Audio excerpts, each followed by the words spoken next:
मुगलिया सल्तनत का वैभव अपनी चरम सीमा पर था। दिल्ली के तख्त पर शहंशाह अकबर विराजमान थे, जिनके दरबार में विद्वानों, कवियों और कला प्रेमियों का जमघट लगा रहता था। इन नवरत्नों में सबसे अनोखे थे बीरबल, महेशदास, जिनकी हाजिर जवाबी और तर्क शक्ति ने उन्हें जल्द ही बादशाह का प्रिय बना दिया था। लेकिन दरबार के कुछ पुराने वजीर और दरबारी बीरबल की तेजी से बढ़ती ख्याति से ईर्ष्या करने लगे। उन्हें लगता था कि एक बाहरी व्यक्ति इतनी जल्दी नवरत्न का दर्जा कैसे पा सकता है। एक दिन भरी सभा में वजीर मान सिंह ने चुनौती देते हुए कहा, जहांपनाह, हम बीरबल की चतुराई के किस्से तो सुनते हैं, पर क्या उनकी बुद्धिमत्ता सच में इतनी सिद्ध है? उन्हें कठिन परीक्षा से गुजरना चाहिए। अकबर ने मुस्कुराते हुए बीरबल की ओर देखा। उन्हें अपने नए रत्न पर पूरा भरोसा था, लेकिन दरबारी असंतोष को शांत करना भी आवश्यक था। ठीक है, शहंशाह ने घोषणा की, बीरबल, तुम्हारी बुद्धिमत्ता की पहली परीक्षा कल सुबह होगी। मैं तुम्हें एक ऐसी पहेली दूंगा जिसका जवाब सिर्फ सबसे चतुर व्यक्ति ही दे सकता है। दरबार में खामोशी छा गई। बीरबल ने अदब से सिर झुकाया और चुनौती स्वीकार कर ली। अगली सुबह दरबार पूरी तरह से भरा हुआ था। हर चेहरे पर उत्सुकता थी, खासकर उन दरबारियों के चेहरों पर जो बीरबल की असफलता देखना चाहते थे। अकबर सिंहासन पर बैठे थे, उनकी आंखें गंभीर थी। उन्होंने अपने सामने खड़े बीरबल को देखा और परीक्षा शुरू की। बीरबल, शहंशाह ने शांत लेकिन स्पष्ट आवाज में कहा, तुम्हारी परीक्षा यह है, मेरे राज्य में इस समय सबसे बहुमूल्य चीज क्या है? मुझे कोई दार्शनिक या किताबी जवाब नहीं चाहिए। मुझे 3 दिनों के भीतर एक ऐसा प्रमाण चाहिए जिसे हर साधारण नागरिक महसूस कर सके और उसे स्वीकार करे। दरबार में एक बार फिर सन्नाटा छा गया। यह प्रश्न केवल बुद्धिमत्ता का नहीं, बल्कि गहरी मानवीय समझ का था। बीरबल ने पहेली को ध्यान से सुना। क्षण भर के लिए उन्होंने आंखें बंद की, फिर आत्मविश्वास के साथ सम्राट की ओर देखा। जहांपनाह, उन्होंने अदब से कहा, मुझे 3 दिन का समय दीजिए। मैं आपको आपके राज्य की सबसे बहुमूल्य चीज का प्रमाण दिखाऊंगा। बीरबल ने विनम्रतापूर्वक सिर झुकाया और तुरंत दरबार से विदा ली। चुनौती कठिन थी। बहुमूल्य वस्तु सोना, चांदी या हीरे जवाहरात हो सकती थी, पर सम्राट ने जो प्रमाण मांगा था वो भौतिक मूल्य से परे मानवीय अनुभव पर आधारित होना चाहिए था। अगले ही पल बीरबल ने राजसी वस्त्रों को उतारकर एक साधारण राहगीर का वेश धारण किया। वो जानते थे कि राज्य की सबसे बहुमूल्य चीज का उत्तर ऊंचे महलों में नहीं, बल्कि आम जनता के बीच मिलेगा। वो सबसे पहले नगर के व्यस्त बाजार पहुंचे, जहां उन्होंने व्यापारियों, किसानों और मजदूरों को देखा। उन्होंने ध्यान से सुना कि लोग किस चीज के लिए सबसे ज्यादा मोलभाव करते हैं, किस चीज के बिना उनका जीवन रुक जाता है।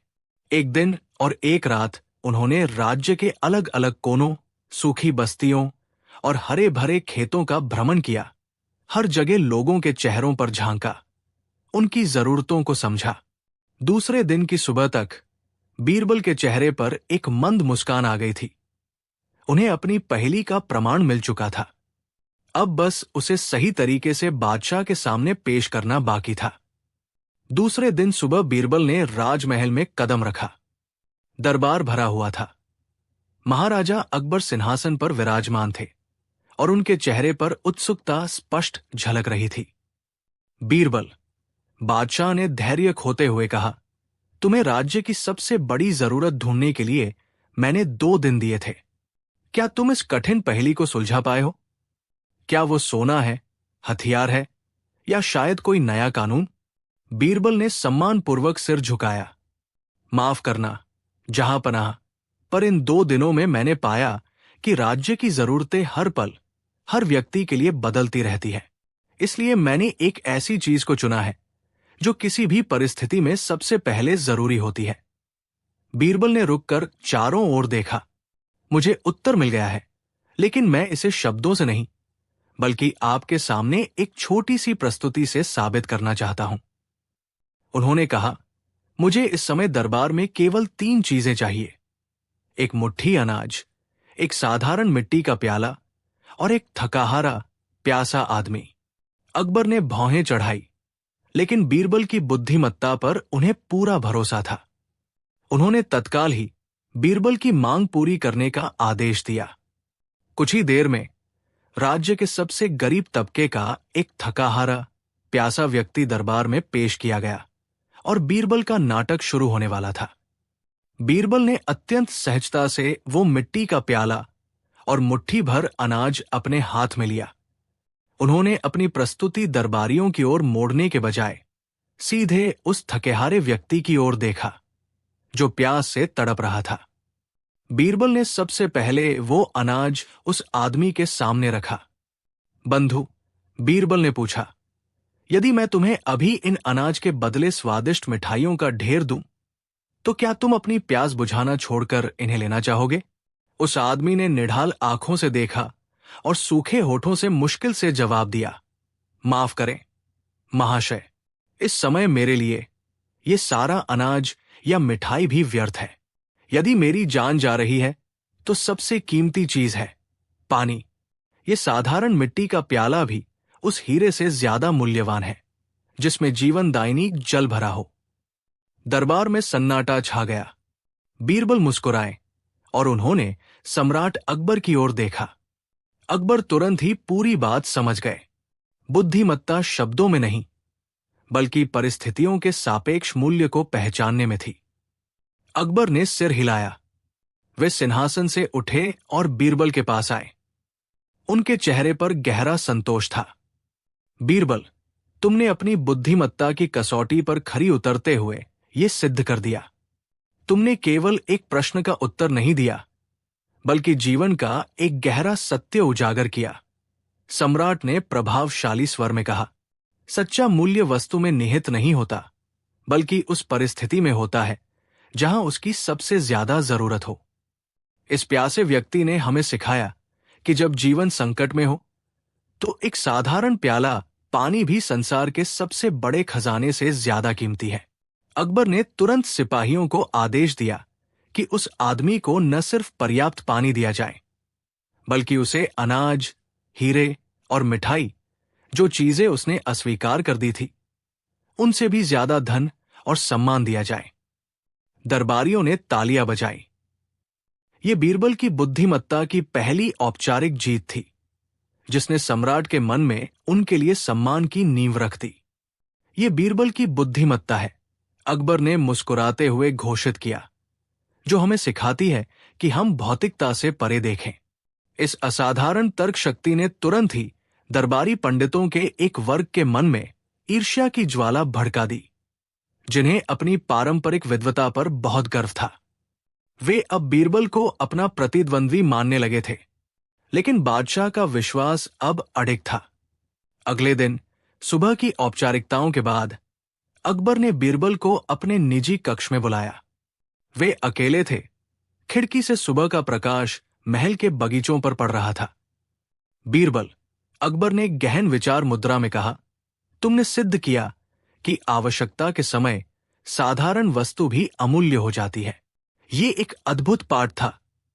अब मेरा एक दूसरा प्रश्न है, जिसने मेरी नींद हराम कर रखी है। मैं जानना चाहता हूं कि इस धरती पर सबसे बड़ी शक्ति क्या है, ज्ञान, धन या समय? बीरबल ने शालीनता से सिर झुकाया। उन्हें पता था कि ये उनकी बुद्धिमत्ता की अगली, शायद और भी कठिन परीक्षा थी। उन्होंने शांत स्वर में उत्तर दिया, जहां पनाह। इसका उत्तर शब्दों से नहीं, बल्कि एक छोटे से उदाहरण से दिया जा सकता है। जहां पनाह की अनुमति पाकर बीरबल ने तुरंत 3 दरबारियों को बुलाया, एक ज्ञानी पंडित, एक धनी व्यापारी और एक साधारण सिपाही। पंडित जी, बीरबल ने ज्ञानी व्यक्ति की ओर इशारा किया, आपके पास ज्ञान की अथाह शक्ति है। मैं चाहता हूं कि आप कल सुबह तक उस प्राचीन पहेली का हल निकालें, जो आपके ग्रंथों में सबसे कठिन मानी जाती है।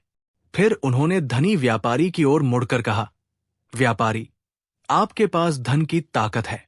मैं चाहता हूं कि आप आज रात तक मेरे लिए उस पड़ोसी राज्य से सबसे कीमती मोती खरीद लाएं, भले ही उसकी कीमत कुछ भी हो। अंत में उन्होंने सिपाही को देखा। और तुम, मेरे सिपाही, तुम्हें न ज्ञान का प्रयोग करना है और न धन का। तुम्हें बस कल सुबह सूर्योदय होने तक चुपचाप इस आसन पर बैठना है और प्रतीक्षा करनी है। बीरबल ने अकबर की ओर देखकर कहा, इन तीनों की शक्तियां अब क्रियान्वित हैं। कल सुबह जब यह कार्य पूरा होगा, तब पता चलेगा कि इनमें से कौन सी शक्ति वास्तव में सर्वोपरि है। रात्रि गहरी होने लगी। व्यापारी ने तुरंत अपने सबसे तेज घोड़ों और अनुभवी दूतों को बुलाया। धन की थैलियां कमर में कसकर वो पड़ोसी राज्य की ओर चल पड़ा, आत्मविश्वास से लबालब कि आज रात तक सबसे कीमती मोती उसका होगा। धन की ताकत पर उसे कोई संदेह नहीं था। उधर विद्वान चुपचाप राज पुस्तकालय में दाखिल हुआ। उसने ज्ञान की शक्ति पर मनन करना शुरू किया। विभिन्न शास्त्रों और रणनीतियों में यह खोजने लगा कि बुद्धि कैसे धन और शारीरिक शक्ति पर विजय प्राप्त करती है। वह जानता था कि सुबह उसे कोई गूढ़ बौद्धिक चुनौती दी जाएगी, जिसके लिए उसे तैयार रहना था। सिपाही ने आज्ञा का पालन किया और आसन पर दृढ़ता से बैठ गया। रात भर उसने पलक तक नहीं झपकी, शरीर को पत्थर की तरह स्थिर बनाए रखा। महल में सन्नाटा पसर गया। समय की सुई धीरे धीरे चलती रही और सभी को अगली सुबह का बेसब्री से इंतजार था, जब सूर्योदय के साथ ही तीनों शक्तियों का परिणाम सामने आना था। जैसे ही पूर्व दिशा में लालिमा छाने लगी, सूर्य की सुनहरी किरणें आगरा के किले को जगमगा गई। सुबह सवेरे दीवान खास में हलचल मच गई। महाराज अकबर ने अपने रत्नों से जड़े सिंहासन पर कदम रखा। उनका चेहरा गंभीरता से भरा था। दरबार खचाखच भरा था और सभी बेसब्री से परिणाम जानने का इंतजार कर रहे थे। तीनों प्रतिभागियों को बादशाह के सामने पेश किया गया। व्यापारी सेठ, जो रात भर सुख की नींद सोया था, तरोताजा और आत्मविश्वास से भरा दिख रहा था। दूसरी ओर सिपाही अभी भी अपनी मुद्रा में दृढ़ था, पर उसकी आंखों में रात भर की थकान और तनाव साफ झलक रहा था। बुद्धिमान वजीर रात भर गहन अध्ययन करने के बाद भी आंखों में हल्की लाली और चेहरे पर एक तीक्ष्ण मुस्कान लिए खड़ा था। अकबर ने तीनों पर बारी बारी से नजर डाली और गंभीर स्वर में घोषणा की, रात्रि समाप्त हुई। अब यह जानने का समय है कि इन तीनों शक्तियों में से कौन सर्वश्रेष्ठ है और चुनौती को कैसे पार करता है। अकबर ने सबसे पहले सिपाही की ओर देखा, जिसकी आंखों की लाली उसके दृढ़ संकल्प को और भी स्पष्ट कर रही थी। प्रशंसनीय लगन, सिपाही, तुमने पूरी रात एक ही मुद्रा में रहने का कष्ट कैसे उठाया? क्या तुम्हें थकान ने विचलित नहीं किया? सिपाही ने झुककर उत्तर दिया, जहां पनाह, मेरा जीवन अनुशासन का है। मेरे शरीर में थकान थी, पर मेरी आत्मा में आदेश पालन का बल था। मैं केवल अपनी ड्यूटी निभा रहा था, इसलिए शरीर के कष्ट मेरे संकल्प से छोटे पड़ गए। इसके बाद बादशाह ने आराम कर चुके सेठ से पूछा, और सेठ जी, आपकी सुखद नींद का राज क्या है? क्या धन ने आपको कोई विशेष शक्ति प्रदान की? सेठ ने गर्व से सीना फुलाया, हुजूर, धन वो शक्ति है जो कष्ट को करीब भी नहीं आने देती। मेरे पास विश्राम करने का साधन था, इसलिए मैंने चुनौती को महसूस ही नहीं किया। सुख ही मेरी सर्वश्रेष्ठ शक्ति है। अकबर अब बुद्धिमान वजीर की ओर मुड़े, जिनकी आंखों में हल्की लाली के बावजूद ज्ञान की तीक्ष्ण चमक थी। और वजीर, तुमने रात भर क्या पाया, जब तुम्हारे पास न सिपाही का बल था, न सेठ का सुख? बीरबल ने आदरपूर्वक सिर झुकाया। उनकी मुस्कान में रात की थकावट नहीं, बल्कि एक नई सीख की चमक थी। जहां पनाह, उन्होंने शांत किंतु दृढ़ स्वर में कहा, मेरे पास न तो सिपाही का बल था, न सेठ का सुख। मेरे पास जो कुछ था वो थी बुद्धिमत्ता की कसौटी। मैंने पूरी रात अंधेरे और एकांत को एक मित्र की तरह देखा। जब शरीर थक जाता है और बाहरी साधन जवाब दे देते हैं, तब मनुष्य की असली शक्ति प्रकट होती है। बल और धन केवल क्षणिक सहारे हैं, किंतु धैर्य और विवेक शाश्वत। उन्होंने आगे कहा, मैंने ये पाया कि कष्ट से भागने की बजाय उसे सहकर ही ज्ञान प्राप्त होता है। हुजूर, मैंने रात भर ये जाना कि मन की शांति ही सबसे बड़ी संपत्ति है, क्योंकि यही वो ढाल है जो अभाव के तीखे वार को भी निष्क्रिय कर देती है। अकबर ने उन्हें गहनता से देखा। उनके चेहरे पर संतुष्टि का भाव था। अब बादशाह के सामने तीनों प्रकार की शक्तियों का स्पष्ट लेखा जोखा था।